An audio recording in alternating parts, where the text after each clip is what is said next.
নমস্কার বন্ধুরা, রিঙ্কির সব আরও একটি নতুন ব্লগে তোমাদের সবাইকে অনেক অনেক স্বাগত। তোমরা কেমন আছো? আশা করি ভালো আছো, সুস্থ আছো। আর আমার মোটামুটি দিন কাটছে। তো তার কারণ আমি গত 2-3টে ব্লগে তোমাদের সঙ্গে শেয়ার করছি।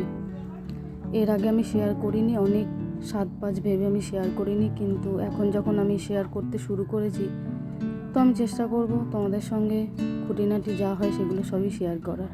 কেন, আমার আর উপায় নেই, আমি একা এখন পড়ে গেছি, আমার সঙ্গ দেওয়ার মতন কেউ নেই।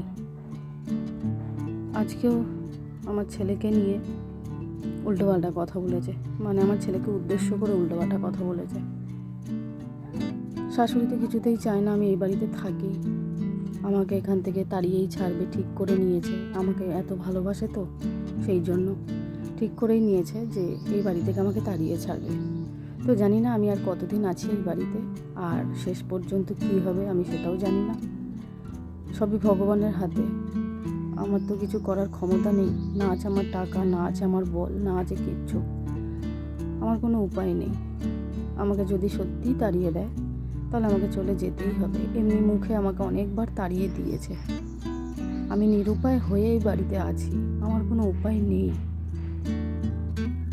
তাই বন্ধুরা, তোমাদের সাপোর্টটা আমার খুব দরকার। আমি খুব একা, তোমাদের সাপোর্টটা আমার খুব দরকার। আমি কি করে বোঝাবো? আমি কখনো চাইনি এরকম পার্সোনাল কিছু আমি সোশ্যাল মিডিয়া নিয়ে এসে কিছু বলবো, কিন্তু আজকে বিশ্বাস করো আমি বাধ্য হয়ে গেছি। এরা আমাকে এত টর্চার করছে সবাই মিলে। যেমনি শাশুড়ি তেমনি ওর মেজো ভাইয়ের বউ, মেজো ভাইও এত জঘন্য মুখের ভাষা এদের, তুমি বলে তোমাদের বোঝাতে পারবো না। আমার কাছে রেকর্ডও আছে, আমি রেখে দিয়েছি। এরা আমার পিছনে উঠে পড়ে লেগেছে যাতে আমি এখান থেকে চলে যাই। দেখো, আমার বরের কোনো ক্ষমতা নেই, ও যে আমাকে নিয়ে গিয়ে কোথাও ভাড়া রাখবে সেই ক্ষমতাও নেই। আমি ওকে জোর করব কি করে?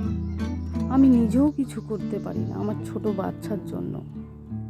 আজকে আমি খারাপ, ঠিক আছে, আমার বাচ্চাও খারাপ। এখানে দেখো, ওদের উনুনের এই যে ঘরটা দেখতে পাচ্ছ, এটা ওদের কাঠের ঘর। তো আজকে এইখানে কে গর্ত করেছে আমি জানি না, আমি দেখিও নি। আর আমার ছেলে যদি করে, আমি ওকে যথেষ্ট পরিমাণে আমি শাসন করি, চেষ্টা করি। এই যে দেখো গর্তটা, এই গর্তটা নাকি কোনো মানুষ করেছে, আমি জানি না গো সত্যি। আর আমার ছেলে এরকম কাজ করবে আমি সব সময় চোখের সামনে থাকি।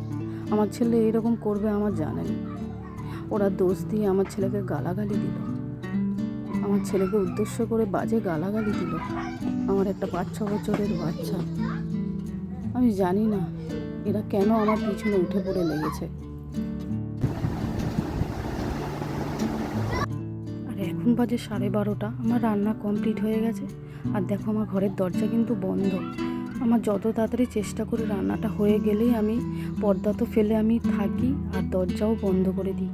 এই ফাঁকা জায়গাটা দেখো, পেঁপে গাছের এখানে, এইটুকুনি জায়গার মধ্যে বাচ্চাটা থাকে, একা একটা বাচ্চা। আর আমাদের বাড়ি যে আহামরি যে বাচ্চারা এসে দুষ্টুমি করে তাও না, বাড়িতে একটাই ছোট বাচ্চা, কোথায় সবার আদরে থাকবে তা না করে আমার শাশুড়ির সঙ্গে যখন আমার রাগারাগি হয়, আমার শাশুড়িও দেখি আমার ছেলের সাথে কথা বলা বন্ধ করে দেয়। তো বন্ধুরা, তোমাদের দেখলাম আমি এখন দরজা বন্ধ করে রেখেছি। আর বেশ কয়েকদিন ধরেই, কয়েক মাস ধরে আমার পিছনে লেগেছে বাড়ির দুজন, বিশেষ করে একজন তো সারাক্ষণ থাকে, আর নতুন করে আর একজন উদয় হয়েছে, আমার পিছনে লাগছে। তো টোন টিটকারি সবসময় কাটতে থাকে। আর আজকে একটা বাজে কথা বলেছে, সেটা হচ্ছে ওর রান্নার জায়গায় কে গর্ত খুলেছে জানি না আমরা। ও গালাগালি দিয়ে বলছে।